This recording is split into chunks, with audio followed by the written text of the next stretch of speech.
Hello, mga kamaster, maraming salamat po sa lahat ng tumatangkilik ng Number 1 Supreme Warrior. Paki-follow and subscribe mga master para sa mga susunod pang mga kabanata. Number 1 Supreme Warrior. Kabanata 2201. Ang lalaking nakamaskara ay mabilis na sumugod sa harapan. Nakatayo siya sa gitna kasama ang tatlong tao sa kaliwat kanan, nakaharap kay Heath. Napakunot ang noo ng lalaking nakamaskara, at bago pa makapag-react si Heath at ang iba pa, bigla niyang iwinagayway ang kanang kamay, at isang malakas na agos ng hangin ang dumaloy patungo sa lima sa kanila. Bagamat si Heath at ang iba pa ay hindi kasing lakas ng kabilang partido, sila ay pagkatapos ng lahat ay matigas ang labanan. Agad nilang itinaguyod ang kanilang nakakabit na espiritu upang protektahan ang kanilang sarili nang kumilos ang lalaking nakamaskara. Huminga ng malalim si Jackie, at sa loob ng kalahating segundo, tinamaan na sila ng malakas na agos ng hangin. Naisip niya na ang enerhiyang ito ay marahas na dudurog sa kanilang mga nakakabit na espiritu, ngunit sa hindi inaasahan, ang agos ng hangin ay walang marahas na mapanirang kapangyarihan sa kabila ng hitsura nito. Gayunpaman, napaatras sila ng hangin. Silang lima ay tinangay ng pataas pababa ng agos ng hangin. Sa kabutihang palad, hindi sila nasaktan sa anumang paraan ngunit nahiwalay sa iba. Bumilis ang tibok ng puso ni Jackie, at agad niyang naunawaan ang plano ng lalaking nakamaskara na makipaghiwalay sa kanila at tapusin sila ng mabilis. Kanina lang, gusto lang ni Jackie na gamitin ang nakakabit na espiritu para labanan ang impact ng agos ng hangin. Hindi niya akalain na hindi sila masasaktan ng agos ng hangin kundi para paghiwalayin sila, kaya natural lang na nahuli siya. Sa oras na napagtanto niya na siya ay natangay na 5 o 6 na yarda ang layo. Maya-maya lang ay nakarinig siya ng malakas na kalabog. Paglingon niya sa direksyon ng tunog, nakita niyang nahulog si Frank sa lupa 1 yarda ang layo sa kanya. Sinaman niya ito ng tingin at agad na tumayo mula sa lupa. Bagamat tulala kadalasan, alam din ni Frank na hindi niya dapat hayaang magkaroon ng anumang pagbubukas ang kalaban, kaya mabilis siyang tumayo habang nagpupumiglas. Gayunpaman, huli na para sa kanila na magtagpo sa oras na iyon. Napapaligiran na sila ng 3 tao pagkatayo nila at kasama nila ang balbas na lalaki. Mabilis na lumingge-lingge si Jackie sa paligid at nakita niya na parehong napapalibutan sina Byron at Edric ng 3 tao sa layong 20 yarda ang layo mula sa kanya habang si Heath ay nakaharap sa lalaking nakamaskara mag-isa. Nang makita ito, nagsimulang tumibok ang kanyang puso na parang tambol sa kanyang dibdib. Ang kanilang maliit na bilang ay naglagay na sa kanila sa isang dehado, at ang nagtulalo pa nito ay ang kanilang mga kalaban ay may mas mataas na cultivation kaysa sa kanila. Ang posibilidad na manalo ay hindi favorable sa kanila. Hindi ordinaryong tao ang lalaking nakamaskara na ito. Pinaghiwalay niya kami sa lalong madaling panahon para hindi kami magkatrabaho. Isip ni Jackie. Nabaling ang atensyon niya kay Heath na nakaharap sa lalaking nakamaskara at nakita niyang namutla ang orihinal nitong itim na mukha. Natural na naunawaan ni Heath ang intensyon ng lalaking nakamaskara na paghiwalayin sila, at siya ay nasa ilalim ng napakalaking pressure na ibagsak ang lalaking nakamaskara ng mag-isa. Maaaring hindi ito alam ng iba, ngunit alam ni Jackie na ang lalaking nakamaskara ay dating nasa spring solidifying level. Bagamat hindi niya alam ang lawak ng kapangyarihan ni Heath, natitiyak niyang hindi talaga mananalo si Heath.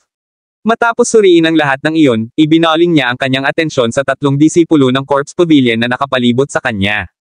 Kabanata 2202. Ang 3 disipulo ng Corpse Pavilion ay tumingin sa kanilang dalawa na para silang mga tupang naghihintay na katayin.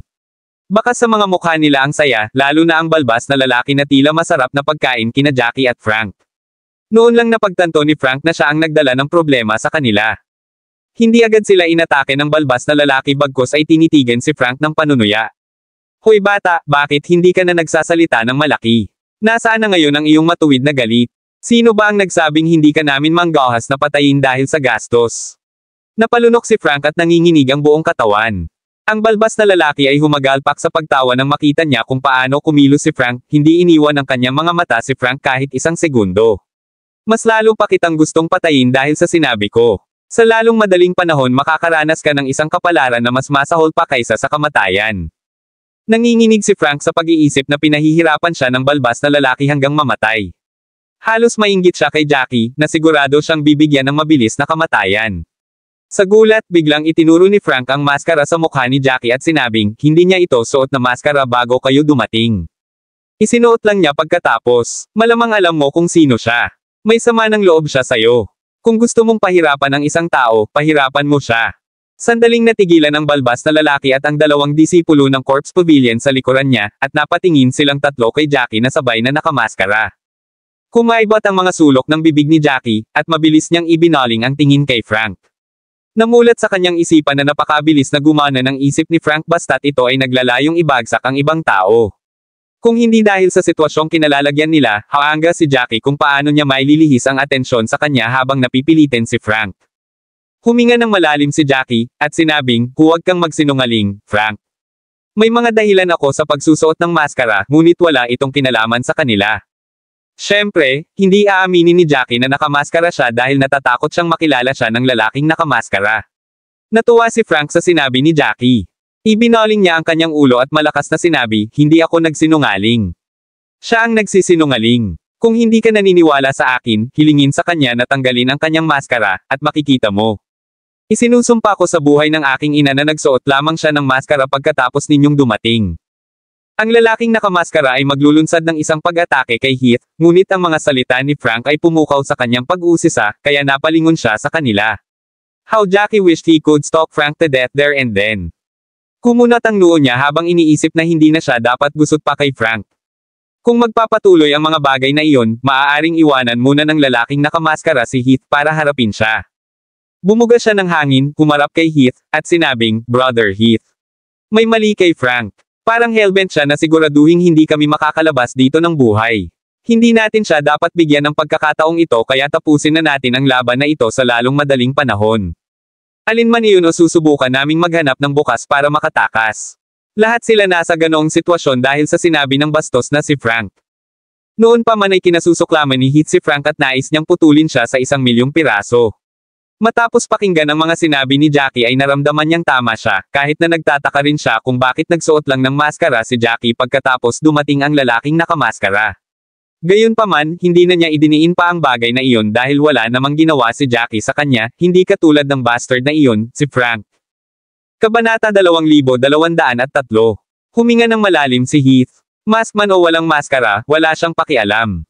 Pagkatapos ay naglabas siya ng 2 talampakang espada na may parehong haba mula sa kanyang storage ring at hinawakan ang isa sa bawat kamay. Ang swordsmanship na kanyang nilinang ay ang double sword style, at tumayo siya sa paraang nagpapahintulot sa kanya na maglunsad ng isang pag-atake sa patak ng isang sombrero. Itinoon muli ng lalaking nakamaskara kay Heath. Nang makita ito, nakahinga si Jackie ng maluwag, at muling itinoon ang kanyang mga mata sa 3 disipulo ng Corpse Pavilion sa kanyang harapan. Ang balbas na lalaki ay tumingin sa kanya pataas at pababa, sinusubukang basahin siya. Bigla siyang humagalpak ng tawa, at sinabing, matalino ka namang ibahin ang usapan, pero kahit na ito ay hindi makakatulong. Aalisin ko ang maskara sa iyong mukha. Gamit ang sarili kong mga kamay para makita kung sino ka. Bahagyang ngumuso si Jackie at hindi siya pinansin, iniwas niya ang mukha sa kanya. Sa katunayan, ang posisyon nila ni Frank ay itinuturing na ligtas kumpara sa iba pang 3. Baka isipin ng lalaking nakamaskara na basura silang dalawa kaya itinulak sila sa gilid. Iyon ay magiging mas madali para kay Jackie na makatakas. Gayunpaman, kahit na gusto niyang tumakas, kailangan niyang lutisin muna ang problemang kinakaharap. Tapos na magsalita ang balbas na lalaki. Bigla niyang sinugod si Jackie at Frank gamit ang isang palakol. Namutla agad ang mukha ni Frank. Umatras siya, at sumigaw, patayin mo muna siya. Kaaway mo siya, kung hindi, bakit siya magsusuot ng maskara? Kahit noon pa man, hindi pa rin sumusuko si Frank na ibalik ang atensyon kay Jackie. Sa puso ni Jackie, parang patay na si Frank. Siya ay umatras, isinaaktibo ang mga batas ng kalawakan, at agad na humila ng layo na 5 hanggang 6 na yarda sa pagitan nila. Ang balbas na lalaki ay humanga sa kanyang pamamaraan. Malamig siyang tumawa, at binago ang direksyon patungo kay Jackie, na iwan ang natitirang 2 disipulo ng Corpse Pavilion upang harapin si Frank. Maririnig ang tunog ng kaguluhan nang bumangga ang 3 talampakang espada ni Frank sa mga sandata ng 2 disipulo ng Corpse Pavilion. Ang balbas na lalaki ay nag-awit ng kanyang palakol at isang nakakapasong apoy ang sumabog na parang lava mula sa palakol. Nang nalaslas ang palakol na bumabagsak sa bundok, nagdala ito ng nakakapasong enerhiya na nagpapangit sa hangin sa paligid. Nagsalubong ang mga kilay ni Jackie, 100% ang kanyang atensyon sa paglalagay ng ilang distansya sa pagitan niya at ng palakol. Bagamat hindi siya mahina, alam din niyang hindi siya kalaban ng balbas na lalaki, na malamang ay nasa tuktok ng Corpse Pavilion. Kailangan niyang magpatuloy ng maingat. Ang agwat sa pagitan niya at ng lalaking balbas ay kalahating maliit na kaharian, ibig sabihin ay hinahamon niya ang isang taong kalahating antas na mas mataas sa kanya. Pinisil niya ang kanyang mga kamay at sinuntok ang mga handsil para ipatawag ang 10 soul sword, na agad na lumitaw na lumulutang sa ibabaw ng kanyang palad. Pagkatapos ay pinagdikit niya ang kanyang mga kamay, pinagsama ang 10 soul sword sa isang higanting soul sword. Ang kulay abong itim na usok ay umiikot sa higanting soul sword habang ang mga rune sa espada ay kumikislap. Sa kanyang pag-atres na galit, itinulak niya ang soul sword pasulong upang salubungin ang nakabundok na palakol. Bang! Ang higanting soul sword ay bumangga sa nagbabagang palakol ng bundok, at isang marahas na shockwave ang bumalot sa hangin. Ang apoy ng palakol na lumalabag sa bundok ay pinatay ng higanting soul sword, at ang natitirang enerhiya sa higanting soul sword ay bumalot sa sarili nitong palakol na lumalabag sa bundok na parang puno ng ubas. Kabanata 2204. May bakas ng pagkagulat sa mga mata ng may balbas na lalaki. Tumingin siya kay Jackie nang hindi makapaniwala, at sinabing, "Bastos ka. Anong klaseng martial arts ang nililinang mo na talagang makakalaban sa apoy na nilinang ko?" Napangisi si Jackie at walang sinabi. Ang Destroying the Void technique na nilinang niya ay kahit isang heaven level skill. Kung hindi dahil sa alaalang iniwan ng mga sinaunang nauna, hindi niya agad masasabi kung anong uri ng martial skill ang apoy sa palakol na lumalabag sa bundok, ngunit sa tulong ng alaala, makikita niya sa isang sulyap na ang apoy ay dapat na isang premium na red level na martial arts technique, na ginagawa itong kapareho ng antas na mayroon si Wesley. Gayunpaman, ang pamamaraan ng martial arts ni Wesley ay hindi kasing lakas ng apoy. Nangangahulugan ito na ang karunungan ng balbas na lalaki sa apoy ay tiyak na mas mataas kaysa kay Wesley na humantong sa isang tiyak na puwang sa pamamaraan ng martial arts na ipinakita ng dalawa. Ang balbas na lalaki ay maaaring mukhang kalmado sa ibabaw, ngunit isang bagyo ang namumuo sa kanyang puso. Alam niyang gusto ng lalaking nakamaskara na patayin nila si Jackie at ang iba pa sa lalong madaling panahon upang maiwasang maakit ang atensyon, kaya ginamit niya ang higit sa kalahati ng kanyang lakas para gawin ang flames technique. Kaya naman, natural lang sa kanya na mawala ng katinoan nang makita niyang pinawi ni Jackie ang kanyang pag-atake sa isang galaw lang. "Bastos ka. Huwag mong isipin na matatalo mo ako dahil lang nakatakas ka sa nakaraang pag-atake," sabi ng may balbas na lalaki, naglagay ng kanyang katapangan. Muli niyang sinugod si Jackie gamit ang kanyang palakol. Nang hindi pinabagal ang nakakabasag na momentum nito, ang apoy ay nag-alab sa palakol na may isang whoosh. Sinuntok ni Jackie ang isa pang serye ng mga handsil, at sa pagkakataong ito, nagpatawag ng 12 soul sword na itinulak niya pasulong. Ang gray itim na soul swords ay namilipit, nabasag, at nagsanib sa isang higanting soul sword na pinahirin ng napakaraming kapangyarihan ng kanyang kaluluwa.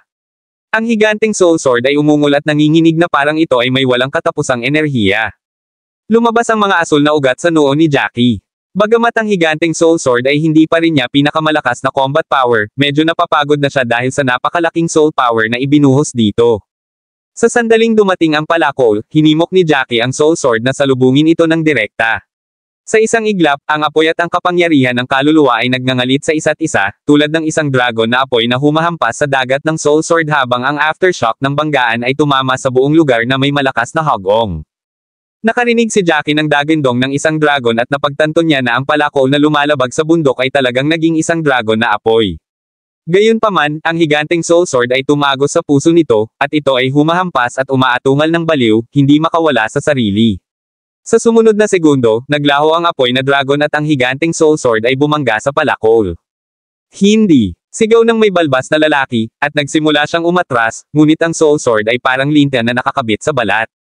Matapos tamaan ang palakol sa bundok, agad itong naging ulap ng itim na enerhiya at ibinalot ang sarili sa kanang kamay ng may balbas na lalaki. Ang sakit ay parang tinusok ng 1,000 karayom dahilan para mapasigaw ang balbas na lalaki. Binitawan niya ang palakol na nakakabasag ng bundok, at bumagsak ito sa lupa ng may kalabog. Nanlaki ang mga mata ng may balbas sa hindi makapaniwala. Ang patuloy na panginginig mula sa kanyang kanang kamay ay nagpapaalala sa kanya na siya ay hindi katugma kay Jackie na sa tingin niya ay hindi katanggap-tanggap.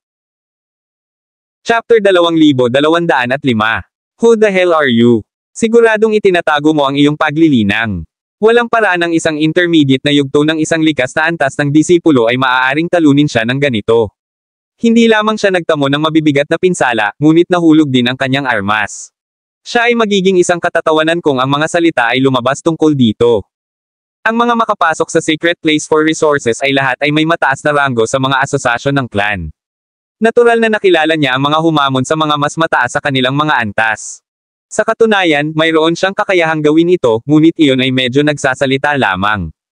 Bawat isa sa kanila sa lihim na lugar para sa mga mapagkukunan ay lahat ay mga master sa kanilang sariling karapatan, at sa isip ng lalaking balbas, isang labanan sa pagitan ng dalawang master kung saan ang isa ay lumalaban sa itaas ng kanyang antas ay hindi narinig.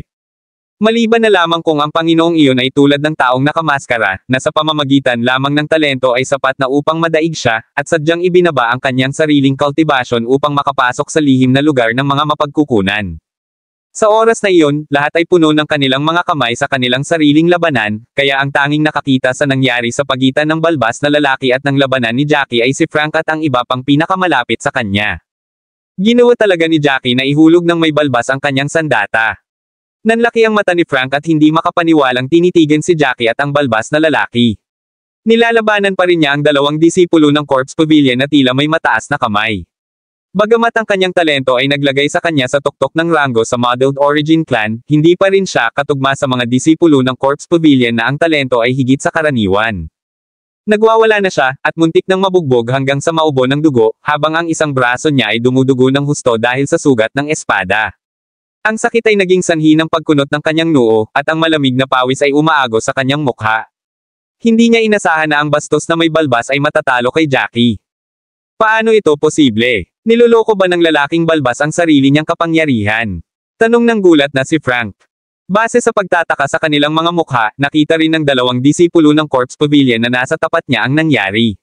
Maaaring hindi alam ng iba, ngunit alam nilang dalawa na ang lalaking balbas ay kabilang sa nangungunang 30 formal na disipulo sa Corpse Pavilion. Maging ang pinagsamang kapangyarihan nilang dalawa ay hindi sapat para sugpuin ang balbas na lalaki, ang masasabi pa ay nag-iisang ginawa ni Jackie. Mas malakas ang batang iyon kaysa kay Brother Zam-Ian. Sigaw ng disipulo ng Corpse Pavilion sa kaliwa. Noon lang napagtanto ni Jackie na Zam-Ian ang pangalan ng lalaking balbas. Kinagat ni Zam-Ian ang kanyang mga ngipin at itinaas ang kanyang ulo. Narinig niya ang sinabi ng junior brother niya, at bigla niyang naramdaman na napahiya siya na parang sinampal sa mukha ng ilang beses. Kasalanan ng bastard na ito ang lahat. Hindi ako mapapahiya kung hindi dahil sa kanya. Nagballistic siya. Bigla siyang tumingkayad at pinulot ang palakol na nakakabasag ng bundok sa lupa. Sa isang dagindong, binuhay niya ang panloob na enerhiya sa kanyang katawan, at isang mabangis na apoy ang muling sumibol mula sa palakol. Sa pagkakataong ito, ang kanyang kapangyarihan ay ganap na na-activate, at ang apoy ay bumuo ng isang tunay na Dragon Phantom sa kalagitnaan ng hangin. Mamatay ka, bakla ka. Walang paraan na makakaligtas ka ngayong nailabas ko na ang buong kapangyarihan ko. Napangisi si Jackie at sinabing, ano sa tingin mo ngayon ko lang pinakawalan ang buong kapangyarihan ko? Mukhang may tiwala ka sa sarili mo. Ang kanyang mga salita ay parang nagdaragdag ng insulto sa sugat at mas lalong namutla ang namumutlang mukha ni Zam-Ian. Baka hindi siya maniwala kung lumabas ito sa mga labi ng iba. Kabanata 2206. Gayunpaman, lumabas ang mga salitang iyon sa mga labi ni Jackie. Bilang karagdagan, nanatiling kalmado si Jackie sa buong pagsubok, kaya kumbinsido si Zam-Ian na hindi pa nailalabas ni Jackie ang kanyang buong kapangyarihan, at kung ganoon nga ang kaso, malaki ang posibilidad na matatalo rin si Zam-Ian sa susunod na round. Napalunok siya sa pag-iisip at tumingin kay Jackie na may bakas ng takot. Sa pagkakataong iyon ay biglang may dumaan sa kanila. Sabay-sabay silang tumingin sa figure. Ito ay isang lalaki na nakasuot ng berde, na nabugay ng agos ng hangin. Ang lalaki ay pinalipad ng 12-dosenang yarda ang layo bago tuluyang bumagsak ng malakas sa lupa na may malakas na kalabog. Bumilis ang tibok ng puso ni Jackie, agad siyang humakbang pasulong, at sumigaw, Kuya Heath, okay ka lang ba? Marahas na umubo si Heath ng 2 beses, at dumura ng dugo bilang kung mayroon siyang walang katapusang halaga nito, siya ay lubhang nasugatan na ang kanyang mukha ay asul at lila. Dahil may bahid ng dugo sa gilid ng labi niya, itinukod niya ang sarili sa isang balikat at sinubukang tumayo. Gayunpaman, nakabangon lang siya sa kalahati bago mawala ng balanse at muling bumagsak sa lupa.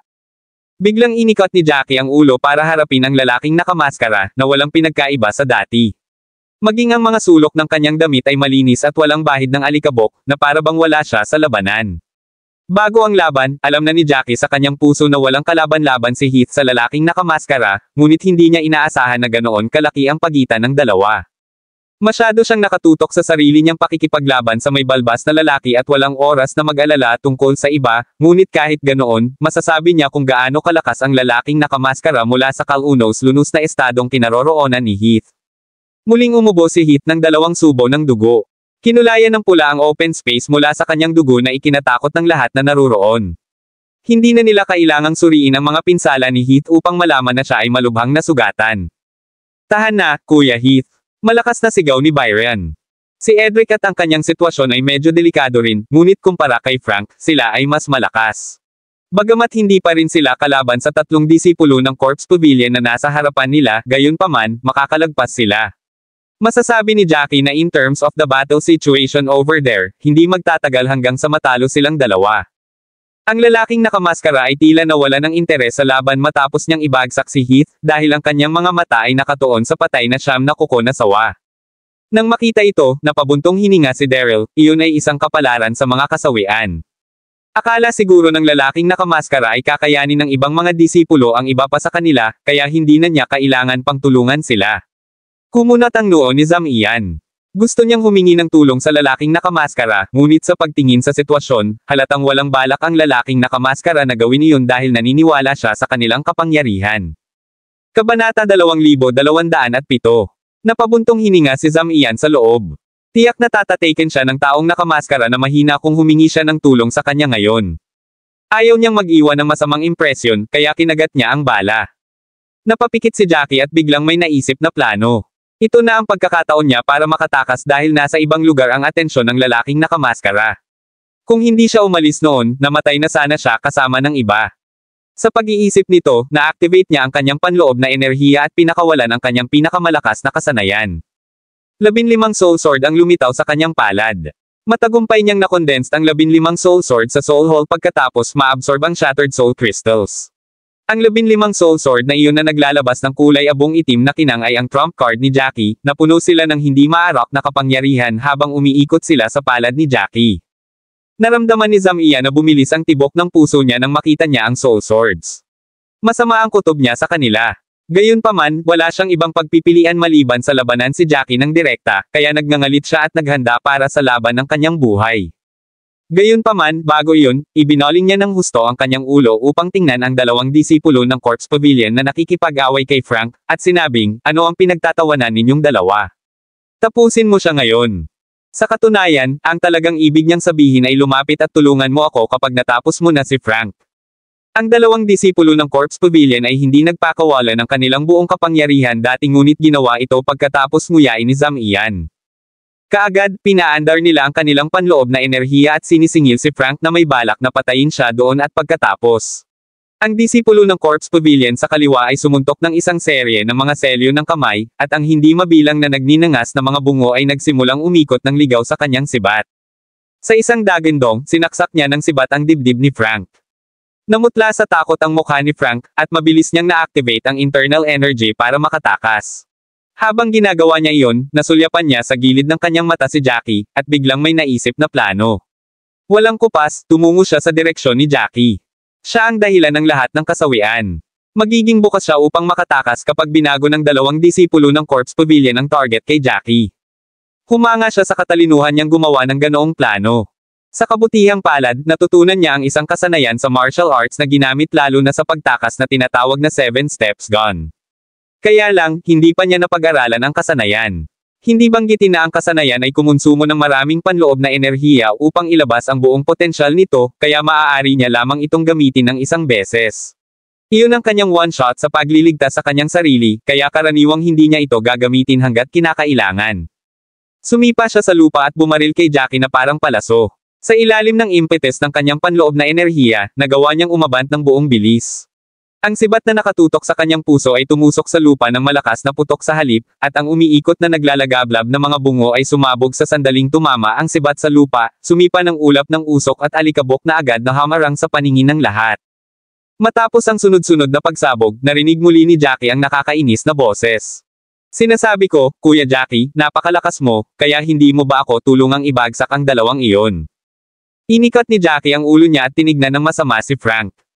Hindi niya talaga inaasahan na ganoon kakapal ang mukha niya. Siya ang nanghila sa lahat dito, at siya rin ang patuloy na nagsisikap na i-frame siya. Nakakatuwa kung paano pa rin siya naglakas loob na humingi ng tulong kay Jackie pagkatapos ng lahat ng iyon. Kabanata 2208. Sa isang whoosh, ang nabasag bundok na palakol ni Zam Ian ay humampas muli kay Jackie. Handa na siyang itapon ang Soul Swords ngunit binago niya ang kanyang plano sa huling minuto pagkatapos ng ginawa ni Frank. Ang sandali. Lumipad ang palakol sa kanya, sumugod siya kay Frank na lumilipad sa direksyon niya. Hindi nagtagal ay nabangga silang dalawa, at hindi lang silang dalawa. Mainit din sa kanilang mga buntot ang mga pag-atake ng may balbas at ng dalawang disipulo ng Corpse Pavilion, lalo na ang apoy na dragon ng palakol na nagbabasag sa bundok.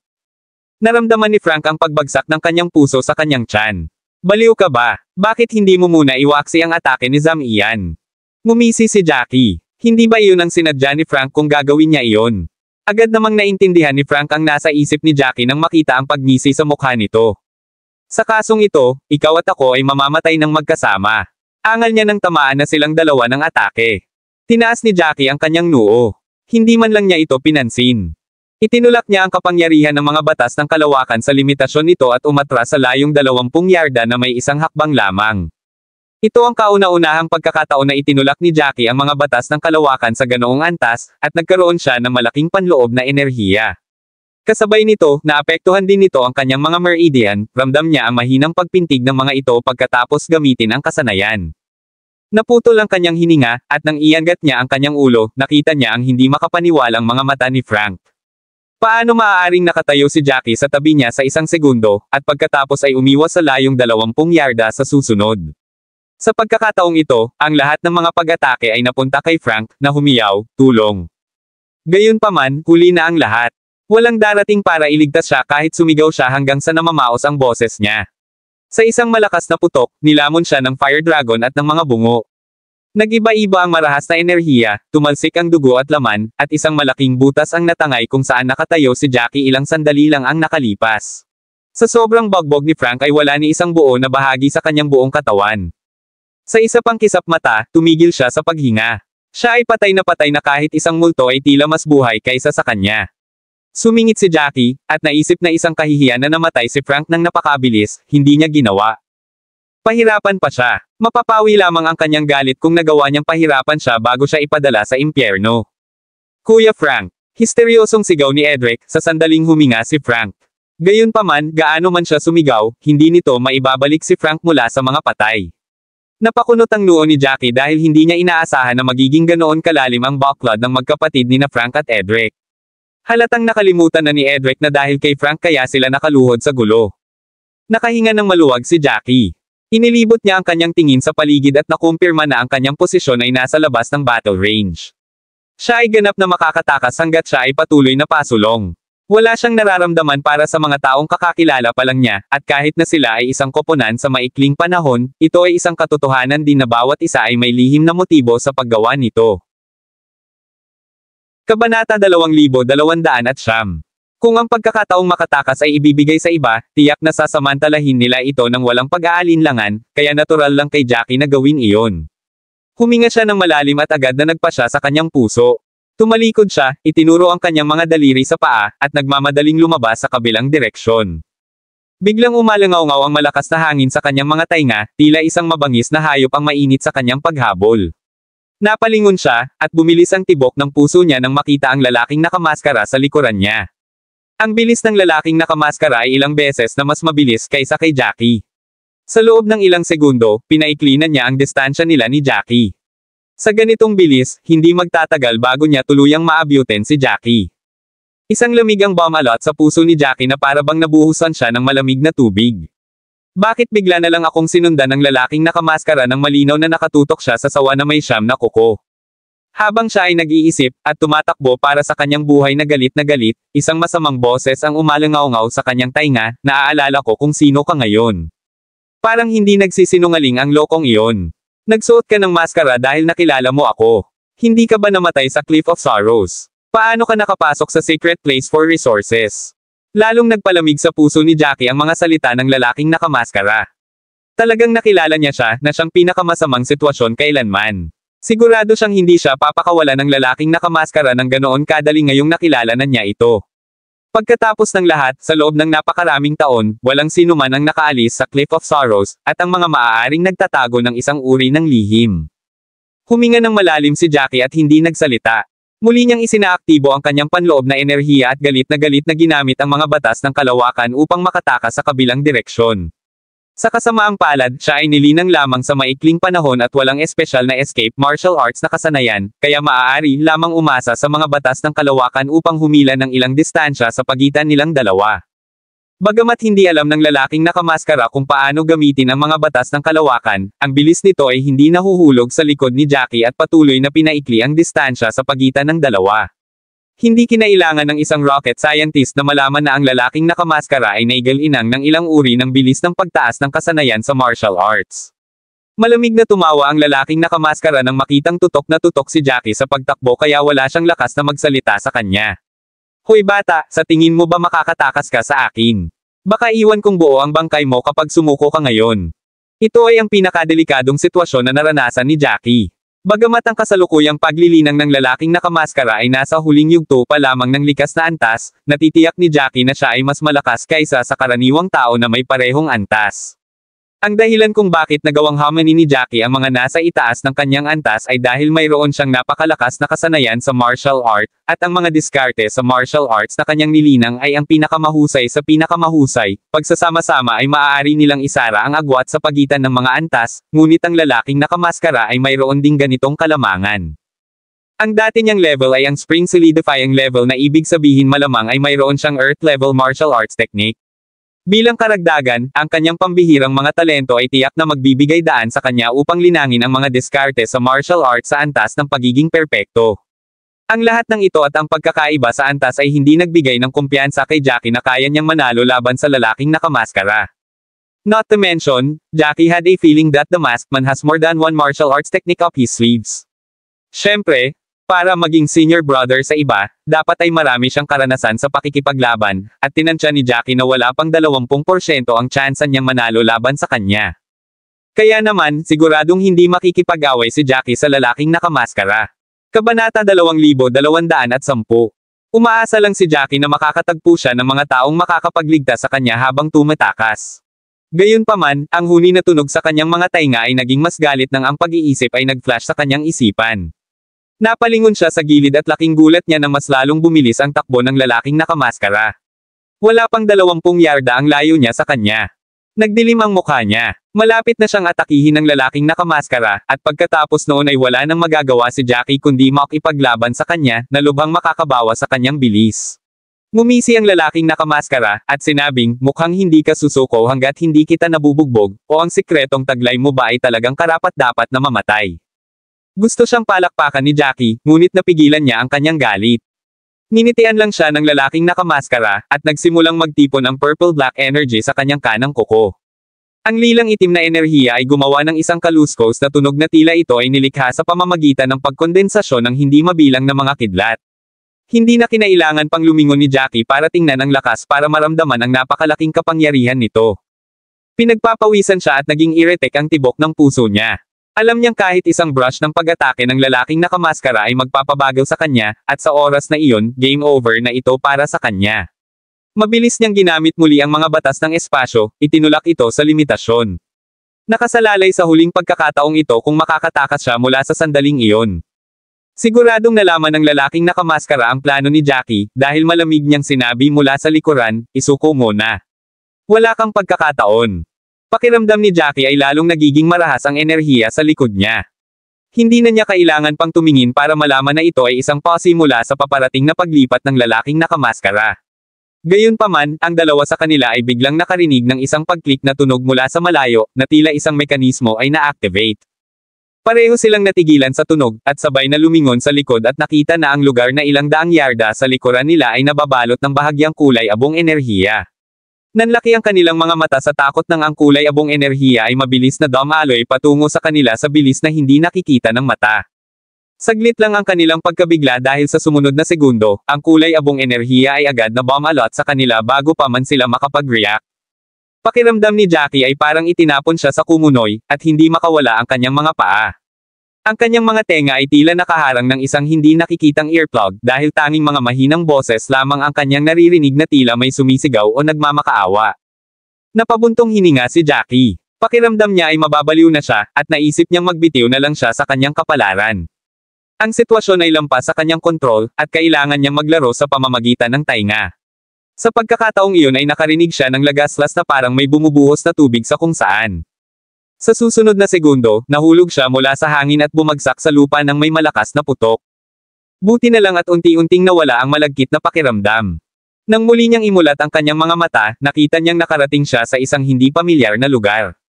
Ang walang katapusang burol mula noon ay nawala ng walang bakas habang ang lupang kanyang kinatatayuan ay tila sementadong may kakaibang materyal. Tumangala siya at sinalubong siya ng isang malaki at matayog na dalesdes na humigit kumulang 1,000 talampakan, habang ang dalesdes ay nasa 60 degree na sandal. Ang tuktok ng dalesdes ay natatakpan ng isang patong ng puting ambon kaya mahirap makita kung saan ginawa ang malaking dalesdes. Kabanata 2211. Malabo na nakikita ni Jackie ang isang bagay na kumikislap sa ibabaw ng dalesdes. May dumating na isa, sabi ng isang tao. Lumingon si Jackie at nakita ang isang grupo ng mga tao na nakatayo sa paligid. Buti na lang at malawak ang lugar. Mas malawak ito kaysa sa square sa harap ng gathering spot para sa roll call sa Dul Sovereign Pavilion. Sa tansya niya, maaaring magkasya ang lugar ng hindi bababa sa 10,000 tao. Bahagyang nanginginig ang mga kamay niya. Biglang nangyari ang lahat kaya hindi ito maproseso ni Jackie.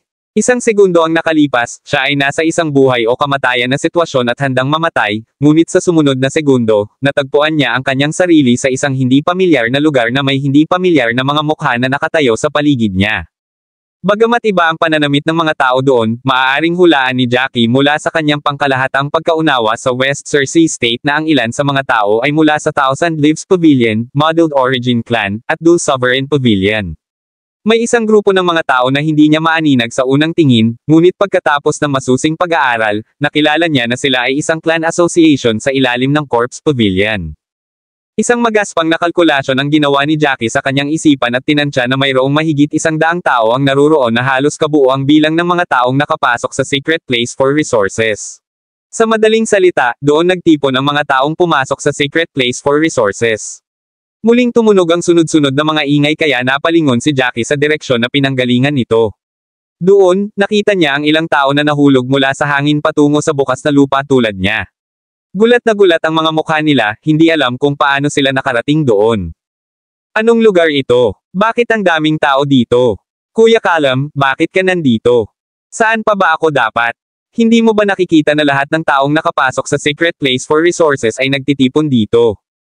Ang mga bagong dating ay inalam tungkol sa kanilang sitwasyon pagkatapos ng maikling pakikipag-chat sa isang taong kilala nila. Huminga ng malalim si Jackie at likas na naghanap ng liblib na lugar para maiwasan ang pakikipag-ugnayan sa sinuman doon. Gayunpaman, bago niya magawa iyon, narinig niya ang tunog ng paghikbi. Third kuya, anong nangyari sa'yo? Paano mo nakuha ang lahat ng mga pinsalang iyon? Ika-13 kapatid, gumising ka. Ligtas na tayo ngayon. Please gumising ka na. Lumingon si Jackie sa direksyon ng ingay at nakita niya ang dalawang malubhang sugatan na nakahandusay sa lupa. Ang tinawag na ika-13 kapatid ay mapatla at walang buhay, malamang napatay na siya dahil wala pa rin ang dibdib niya. Kaya pati mga bangkay ay inilipat dito, naisip ni Jackie. Kumunat ang noo niya, at walang malay na hinanap ang lalaking nakamaskara. Ang lalaking nakamaskara na nakatayo ng 50, 60 yarda ang layo kay Jackie ay nakatitig sa kanya ng mga punyal na may pares ng malungkot na mga mata. Kumaibot ang mga sulok ng bibig ni Jackie, lihim siyang natutuwa na dumating ang kulay abong enerhiya sa oras. Kung hindi, baka siya na ang nakahandusay sa lupa. Sa kabutihang palad para sa kanya, mahihirapan ang lalaking nakamaskara na gumawa ng anumang hakbang patungo sa kanya kapag napakaraming tao doon. Kabanata 2212. Ano ang dapat kong gawin ngayon? Bakit nandito ang lahat? Ang tanging tao na nagtataglay ng kakayahang dalhin tayong lahat. Dito dapat ang master ng Secret Places for Resources. Ano ba talaga ang balak niyang gawin? Biglang pumasok sa isip ni Jackie ang mga salita ni Elder Godfrey. Ang mga lihim na lugar para sa mga mapagkukunan ay malamang na isang lugar ng pamana na iniwan ng isang makapangyarihang hinalinhan. Ang dahilan kung bakit siya umalis sa lugar ay upang mahanap ang taong madadaanan niya ng kanyang manta. Tama kaya ang hula ni Elder Godfrey? Biglang sumabog ang isang matandang boses na may walang kapantay na puwersa sa pandinig ng lahat. Sarado lahat ng teleportation caves. Kung gusto mong bumalik, dapat ikaw mismo ang maghanap ng exit. Bibigyan ko kayong lahat ng pahiwatig. Ang lugar kung saan ka papasok sa Divine Void Slope ay kung saan ka makakaalis. Ang pahiwatig ay nalilito sa kanila kahit na medyo nahuhulaan nila ang pangkalahatang kahulugan. Lahat ng teleportation caves ay sarado na. Ano ba talaga ang mga iyon? Pareho ba sila sa space cave na ginamit nila para makapasok sa secret places for resources? Kung ang lahat ng mga kuweba ng kalawakan ay sarado, nangangahulugan ito na hindi na sila makakabalik, at kung gusto nilang bumalik, kailangan nilang hanapin ang Divine Void Slope. Ano ba ang Divine Void Slope? Ang anunsyo ay parang bomba na nagpasimula ng isang pagsabog ng kaguluhan na pumuno sa mga tainga ni Jackie. Ang teleportation cave ay marahil ang space cave na ginamit namin upang makapasok sa secret places for resources. Hindi tayo makakalabas kung talagang sarado. Hindi mo ba narinig ang sinabi ng boses? Na pwede tayong bumalik sa ibang paraan kahit na sarado ang teleportation portal. Ang lugar kung saan tayo pumapasok sa Divine Void Slopes ay ang lugar kung saan tayo makakabalik. Nasaan ang Divine Void Slope? Bakit hindi ko narinig ang tungkol dito? Isa ba itong sikretong lugar sa secret places for resources? Hindi ko alam. Ang alam ko lang imposibleng makalabas tayo sa space cave. Sa tingin mo ba dito tayo makulong hanggang sa araw na mamatay tayo? Sana hindi. Ang mga talakayan ay walang katapusan. Nag-alala ang lahat. Makulong ba sila doon magpakailanman? Bakit isinara ang teleportation cave? Ano ang pangunahing layunin ng pagsasara ng teleportation cave? Lahat ng mga tanong na iyon ay nakakuha ng atensyon ni Jackie. Sobrang curious din siya sa dahilan kung bakit kailangang isara ang space cave. Hindi kaya may masamang balak na nangyayari na hindi nila alam. Ang matandang boses ay hindi nagbigay ng maraming oras para mag-usap ang lahat bago ito nagpatuloy ng mahinahon. Nasa harap mo ang Divine Void Slope na may sukat na 3,000 talampakan, at ang iyong kasalukuyang posisyon ay naglalagay sa iyo sa paanan ng Divine Void Slope. Ang Divine Void Slope ay magbubukas pagkatapos ng 2 oras, at lahat kayo ay dapat umakyat sa slope. Makakatagpo ka ng isang Divine Void Warrior bawat 300 talampakan, kung saan kailangan mong talunin upang maipagpatuloy ang iyong paglalakbay. Kakailanganin mong talunin ang kabuoang 9 na Divine Void Warriors, at ang nakarating sa tuktok lamang ang makakatanggap ng malaking gantimpala na inihanda ng Divine Void Slope para sa iyo. Kabanata 2213. Biglang huminto ang matandang boses. Ang lahat ay naging labis na nasasabik sa pagbanggit ng isang gantimpala. Ang paraan ng pagtitig nila sa tuktok ng Divine Void Slope ay parang ang gantimpala ay darating sa kanila kung sila ay tumitig ng husto. Ang mga kumikinang na bagay na nakita ni Jackie noon ay dapat ang gantimpala ng matandang boses na binanggit. Walang alinlangan, ang mga item ay dapat na may astronomical na halaga dahil sila ay naiwan ng master ng secret place for resources. Ang matandang boses ay tila gustong pumukaw ng gana sa lahat habang dahan-daang nagpatuloy, masyadong maraming gantimpala, hindi ko na ipapaliwanag ng isa-isa, ngunit babanggitin ko ang ilan sa mga mas karaniwan. Mayroong 10,000 soul pill, isang 8th rank spirited pill, Heaven Aroma Fruit, at 100 Soul Grass, pareho silang 7th grade Spirited Grass, at 5 Spirited Core ng mga monsters sa Divine Solidifying level. Nagkaroon ng kaguluhan nang lumabas ang huling salita. Nanlaki ang mga mata ng lahat sa pananibik, at kinailangan nilang panasan ang laway sa kanilang bibig, habang ang kanilang mga matako na mata ay nakatutok sa tuktok ng Divine Void Slope. Lumalangoy sila sa mga puntos ng kontribusyon kung ibebenta nila ang lahat ng mga gantimpala. Kahit na ang isang elder ay nakikipag-away sa isang 8th gradong tableta, iyon ay kung gaano ito kahalaga. Namumula ang mga mata ng mga tao doon, habang ang iba sa paghinga ng iba ay naging haggard. Karamihan sa mga tao doon ay lubos na nagtitiwala sa kanilang sariling kapangyarihan, at nadama na sila ang unang makakarating sa tuktok. Si Jackie, gayunpaman, ay mas kalmado, dahil iba ang nasa isip niya. Nagkataon lang ba na itong slope sa harap ko ay pinangalan ng Divine Void Slope? Matapos makarating sa West Cersei State, natuklasan niya ang maraming bagay na talagang nauugnay sa Divine Void World, at ngayon ay kailangan niyang umakyat sa Divine Void Slope at labanan ang Phantom ng Divine Void Warriors.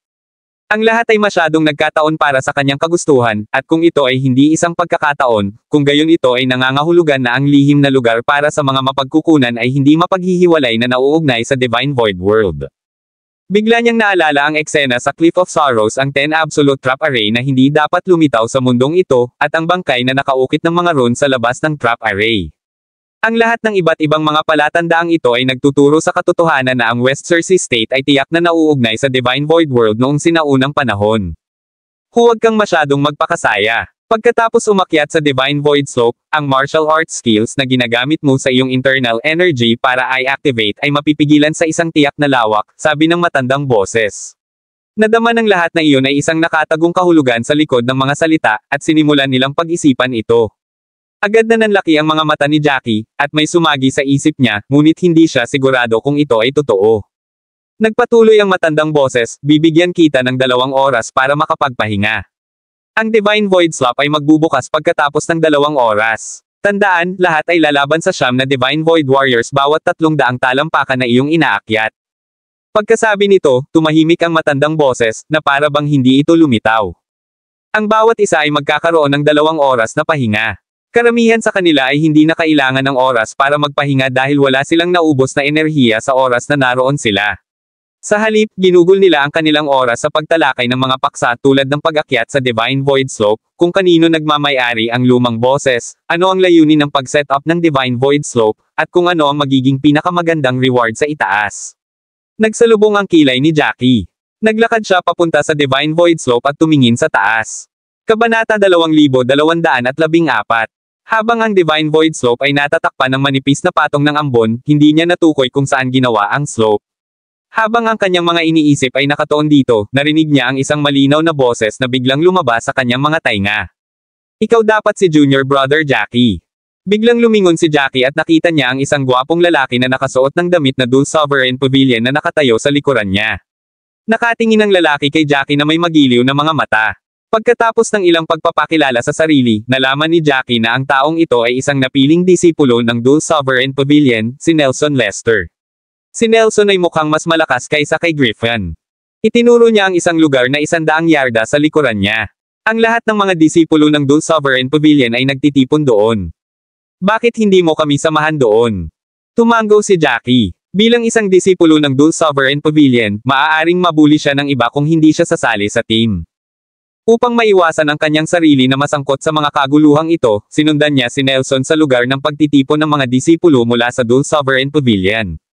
Nasa ika-4 na pwesto si Nelson sa mga napiling disipulo at siya ang pinakamalakas na disipulo sa Dul Sovereign Pavilion na ipinadala sa Secret Place for Resources. Nagtanong din si Jackie para sa impormasyon ni Griffin at nalaman na nasa ika-9 na pwesto si Griffin. Nangangahulugan ito na siya ay nasa huling lugar sa mga piniling disipulo.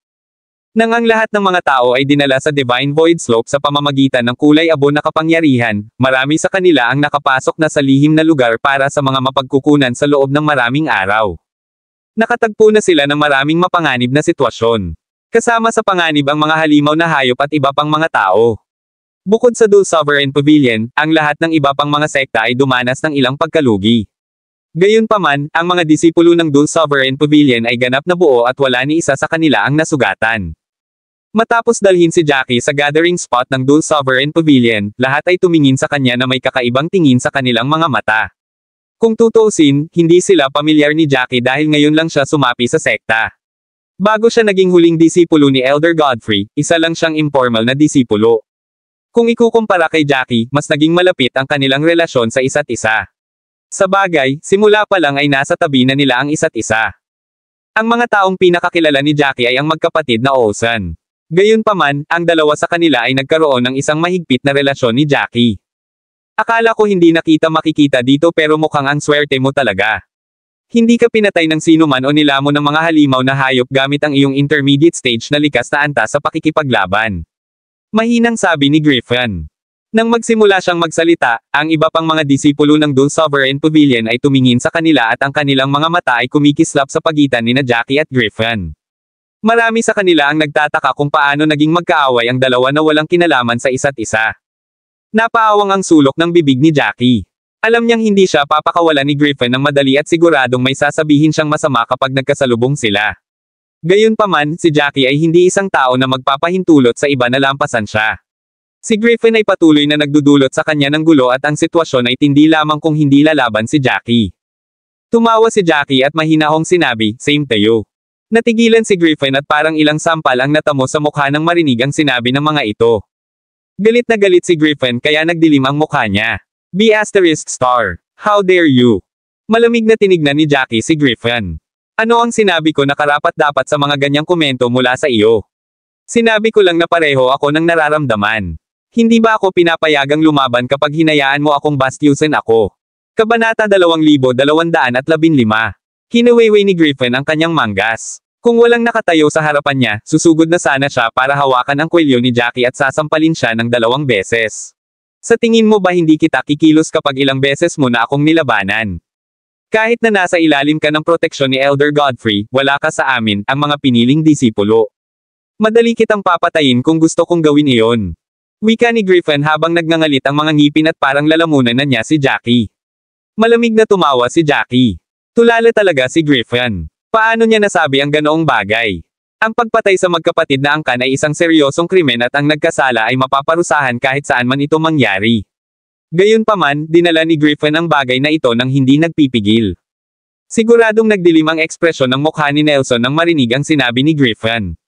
Bigla siyang tumalikod at mabangis na nagsalita, Junior Brother Griffin, pakisuyong pansinin ang sinasabi mo. Paano mo babanggitin ang pagpatay sa iyong mga kapatid na angkan ng walang pagpipigil? Kung mayroong anumang hindi pagkakasundo sa pagitan mo at ni Junior Brother Jackie, maaari mo lamang itong pag-usapan. Paano mo lalabanan o papatayin ang mga kapatid mong angkan kung nasa secret place for resources tayo?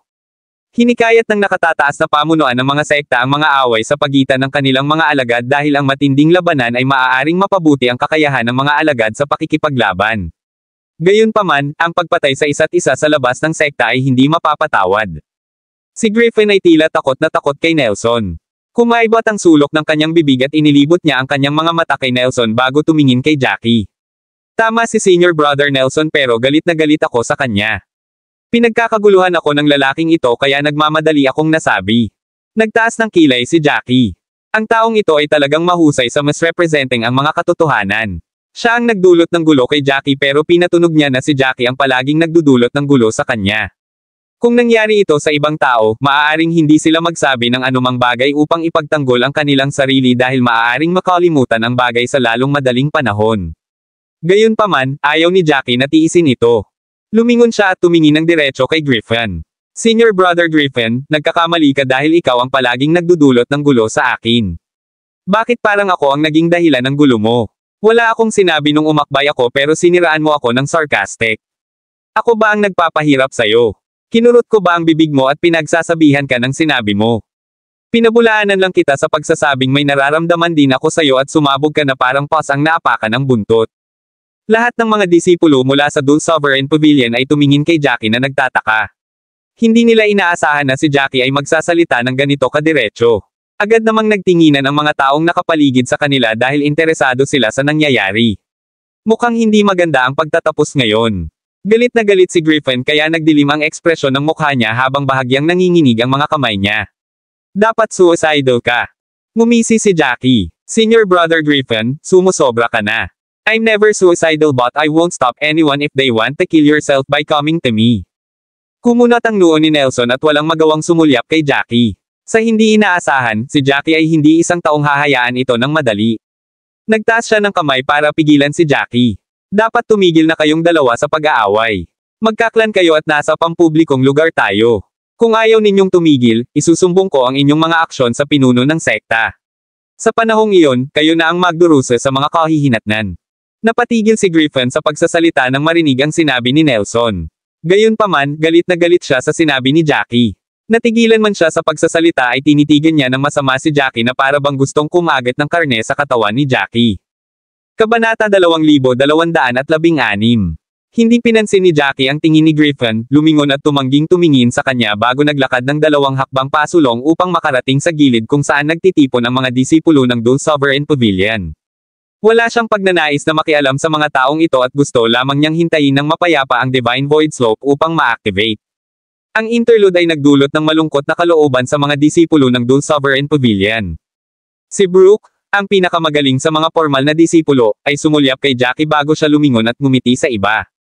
Ano ang ibig sabihin ng tunog na ating naririnig kapag sinabi nito na ang alinman sa ating martial skills na may kinalaman sa tunay na enerhiya ay masusugpo?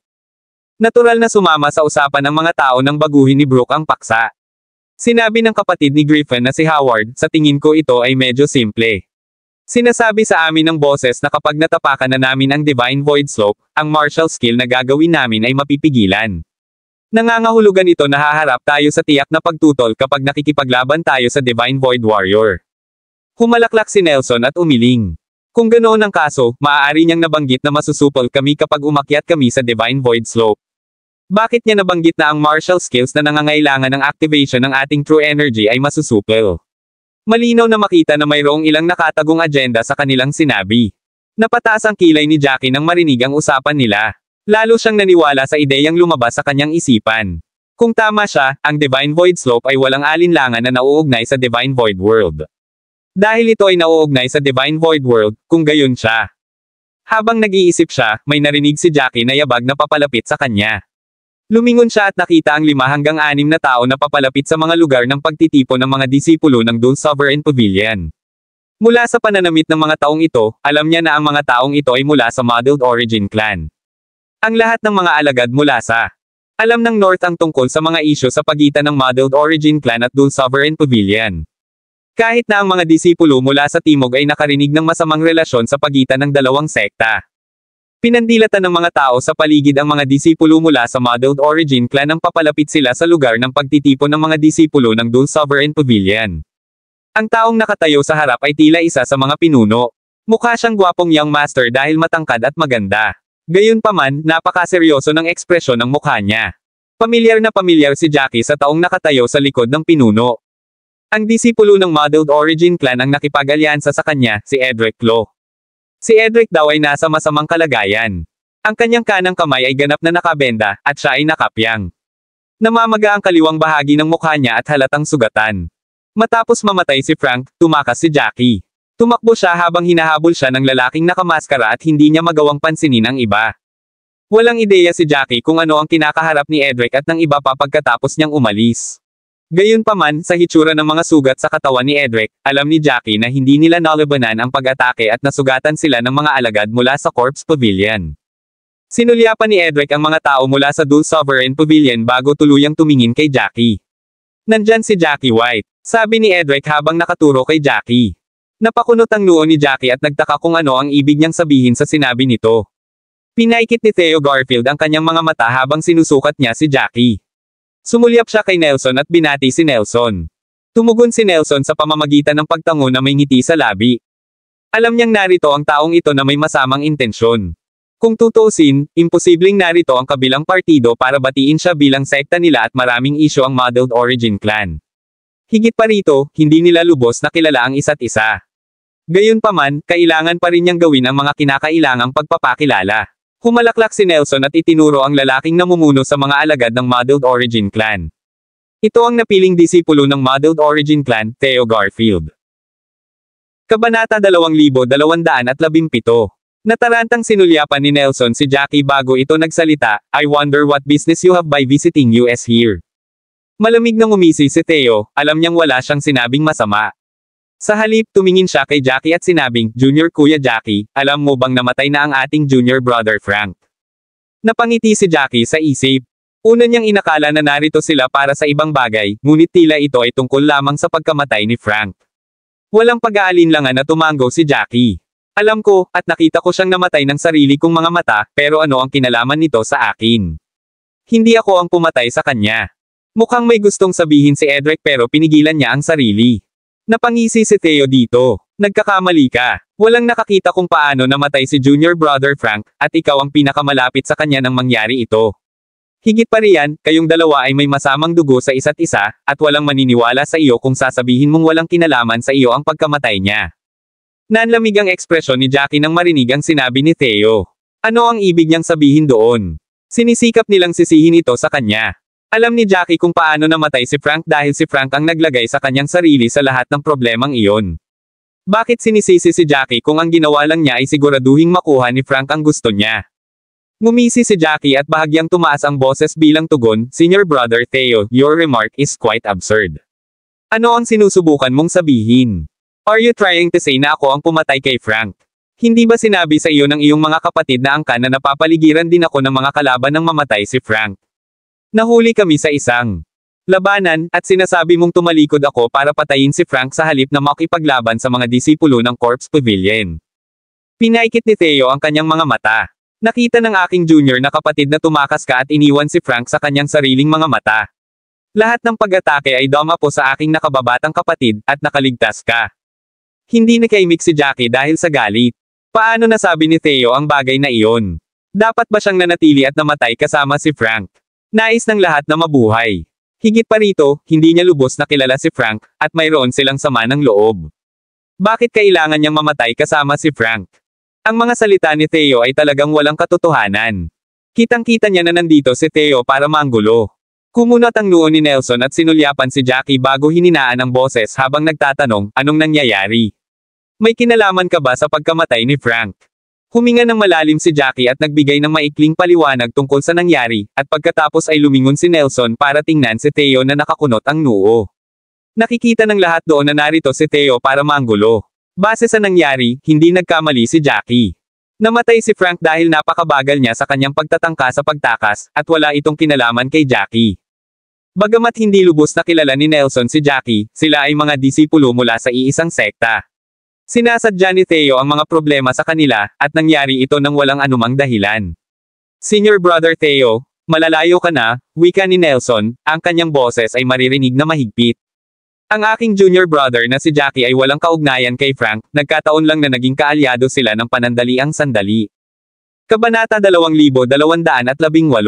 Maiintindihan na tatakbo tayo para sa ating buhay. Sa mga sinasabi mo, ibig mong sabihin ay hindi dapat nakatakas ang kapatid kong junior. Dapat ba siyang namatay kasama ni Frank? Hindi mo ba naisip na nakakainis ang sinabi mo? Si Nelson na tinutugunan ang nakakainis na mga aksyon ni Theo ay diretsyong pinasam ang ekspresyon ni Theo. He scoffed and spoke while raising his chin, sa tingin mo ba walang nakakita sa nangyari? Sinadya kong tanungin ang disipulo ng Thousand Leaves Pavilion, si Heathby, tungkol sa nangyari. Nakita niyang nagkaroon ka ng pagkakataon na maresolba ang atake ng kalaban bago ka tumakas, ngunit hindi mo ginawa. Iniwan mo doon ang junior brother kong si Frank para tiisin ang mga pag-atake na naging sanhi ng kanyang kamatayan, habang nakatakas ka. Bahagyang napaawang ang sulok ng bibig ni Jackie nang marinig ito. Galit na galit si Jackie kaya hindi siya makapagsalita. Ang ginawa niya, kung tutuusin, ay tiyak na makatwiran. Tatanggi na sana si Jackie nang magsalita si Griffin ng panunuya, Junior Kuya Jackie, mali ang ginawa mo. Paano mo mabiframe ang iba kung gusto mong tumakas? Agad namang lumingon si Jackie at malamig na tumingin kay Griffin. Nilingga ni Griffin si Jackie nang walang pakialam, malinaw na nakikita niyang sinusubukan niyang pagalitin si Jackie. He then added, based on what you say, nag-alyansa na kayong 5 that time, and you shouldn't have done that even though he is not your clan brother. Ang sinabi ni Griffin ay moral na pang-blackmail kay Jackie, at siya ay ganap na hindi nabigla sa nagninangas na apoy na kakadagdag lang niya ng gasolina. Sinadya ni Griffin na magtaas ng boses nang magsalita siya para marinig siya ng mga tao sa paligid. Ang sinabi ni Griffin ay nakakuha ng atensyon ng marami, at lahat ay nagsimulang lumapit sa kanila. Marami sa kanila ang nag-cross ng kanilang mga braso sa kanilang mga dibdib, na nakaturo kay Jackie na may pag-aakusa habang sila ay nagchichismisan sa kanilang sarili. Bagamat nagsalita sila sa mahinang boses, hindi nila naitago ang pangungutya sa kanilang mga mata habang nakatingin kay Jackie. Kumunot ang noo ni Nelson at galit na tumingin kay Griffin. Kumilos pa rin si Griffin na parang walang nakita at mukhang hindi nabigla sa kanyang ginawa. Iniunat niya ang kanyang kamay at hinawakan ang kanyang storage ring. Isang jade. Lumitaw ang folding fan sa kanyang palad, at binuksan niya ang fan gamit ang isang flap.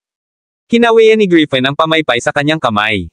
Bagamat hindi natatakot ang mga martial artists sa pagbabago ng temperatura, masaya pa rin niyang niyugyug ang pamaypay. Malamig lamang na tinitigan ni Jackie si Griffin bago sumilay ang ngisi sa kanyang mukha. Ang kalahati ng ngiti ay ngiti, habang ang kalahati naman ay nagparamdam sa iba ng pangangilig na naglalakbay sa kanilang gulugod. Walang pakialam si Griffin sa titig ni Jackie dahil hindi malulutas ang sama ng loob sa pagitan nila. Higit pa rito, mababa ang tingin niya sa mga umaasa sa iba para mapabuti ang kanilang katayuan. Humalaklak si Griffin at nagsalita in a manner that made Jackie want to kick his teeth in.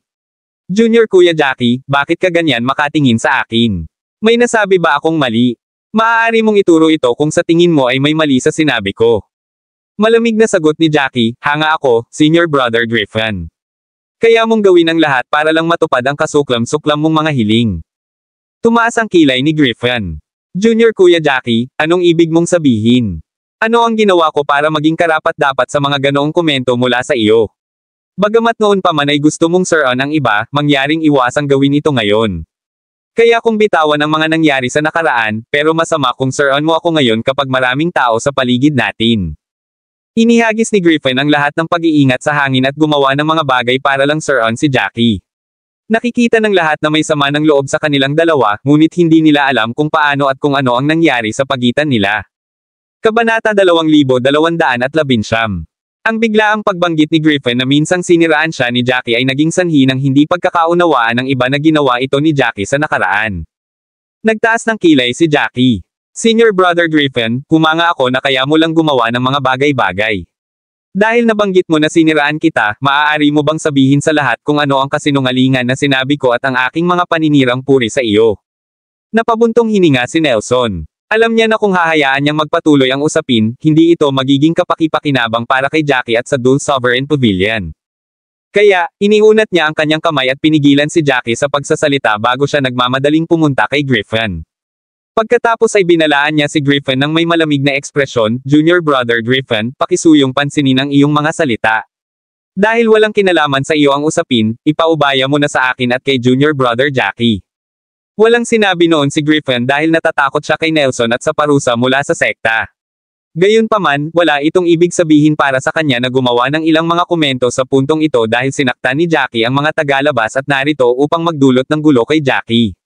Nalaman man ng nakatataas na pamunuan ng sekta ang kanyang ginawa, ipagtatanggol din niya ang kanyang sarili sa pagsasabing si Jackie ang naging sanhi ng gulo, at nagsalita lang siya dahil ito ay hindi nararapat sa moral.